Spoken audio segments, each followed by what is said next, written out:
नमस्कार, बहुत स्वागत है आप सभी का न्यूज टाइम स्टोरी में और मैं हूं आपके साथ पूजा दुबे। बुलेटिन की शुरुआत करते हैं हेडलाइंस के साथ। ईद उल अजहा आज केंद्रीय मंत्री नितिन गडकरी, पीएम मोदी समेत कई नेताओं ने दी ईद की मुबारकबाद।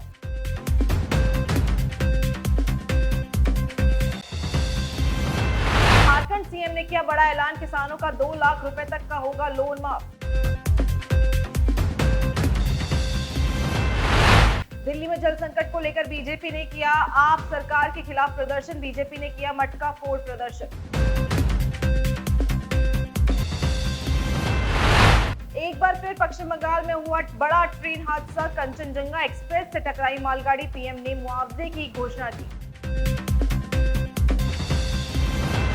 राजस्थान प्रदेश कांग्रेस में होगा बड़ा बदलाव, निष्क्रिय पदाधिकारियों की होगी कार्यकारिणी से छुट्टी। बिहार समेत 22 राज्यों में आज बारिश का अनुमान, मानसून अब तक 19 राज्यों में पहुंचा। जम्मू कश्मीर में सुरक्षा बलों ने एक आतंकी को मार गिराया, कल ही गृह मंत्री ने दिया था सख्त एक्शन का निर्देश। ईद उल अजहा पर बकरा नहीं केक काटेंगे लखनऊ के मुसलमान, कहा जानवर की कुर्बानी देना ठीक नहीं।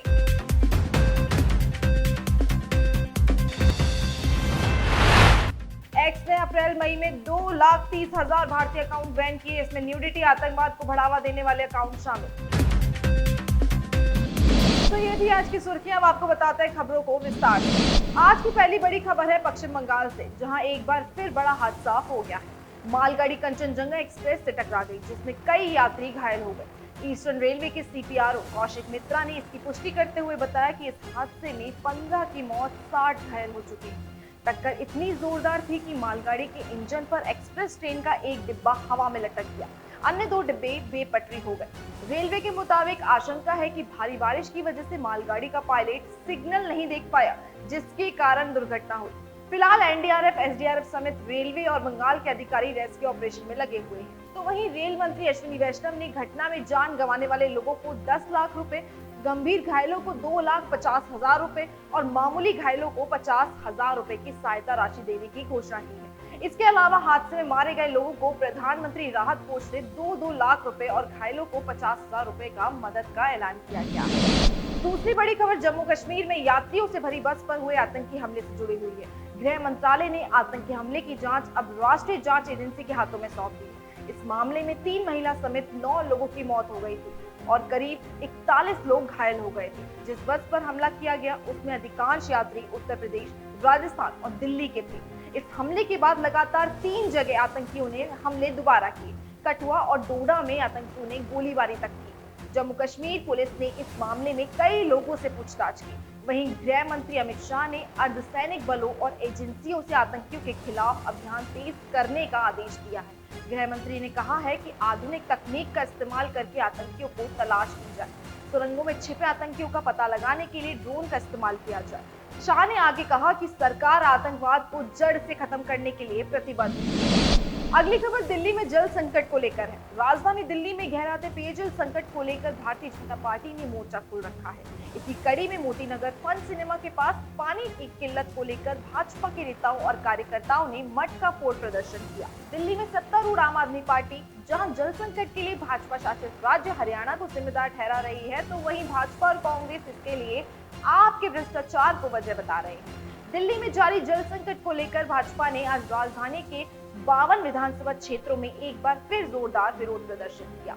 इन प्रदर्शनों में प्रदेश अध्यक्ष वीरेंद्र सचदेवा और पार्टी के सभी सांसद भी शामिल हुए, जिन्होंने मटका फोड़ प्रदर्शन किया। बढ़ते हैं आगे और बताते हैं मौसम का हाल। राजस्थान में प्री मानसून की बारिश शुरू हो गई है, लेकिन गर्मी से अभी भी लोग परेशान हैं। राजस्थान के 9 जिलों में आज भी हीट वेव चलने का येलो अलर्ट जारी किया गया था। दोपहर बाद 7 जिलों में आंधी चलने की संभावना थी। आज से प्रदेश के 7 जिलों में सोमवार को आंधी के साथ हल्की बारिश का येलो अलर्ट जारी किया गया है। इनमें बांसवाड़ा, बारां, बूंदी, डूंगरपुर, झालावाड़, कोटा और प्रतापगढ़ शामिल है। तो वहीं 9 जिलों में लू का अलर्ट भी जारी किया गया था। जिन जिलों में लू की चेतावनी जारी की गई थी वो थे अलवर, भरतपुर, दौसा, धौलपुर, झुंझुनू, करौली, चूरू, हनुमानगढ़ और श्रीगंगानगर। चलिए बढ़ते हैं आगे और आपको बताते हैं राजस्थान के सीएम भजनलाल शर्मा ने आज प्रधानमंत्री मोदी से मुलाकात की। सीएम भजनलाल शर्मा और पीएम मोदी की आज की मुलाकात अहम मानी जा रही है, क्योंकि सीएम लोकसभा चुनाव में 11 सीटें हारने के कारणों की 2 दिन समीक्षा बैठक करने के बाद सीएम भजनलाल आज दिल्ली पहुंचे।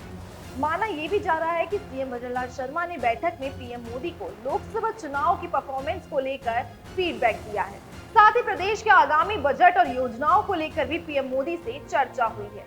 लोकसभा चुनाव के बाद सीएम भजनलाल शर्मा पीएम मोदी के शपथ ग्रहण समारोह में शामिल हुए थे, लेकिन वहां दोनों के बीच कोई खास बातचीत हो नहीं पाई।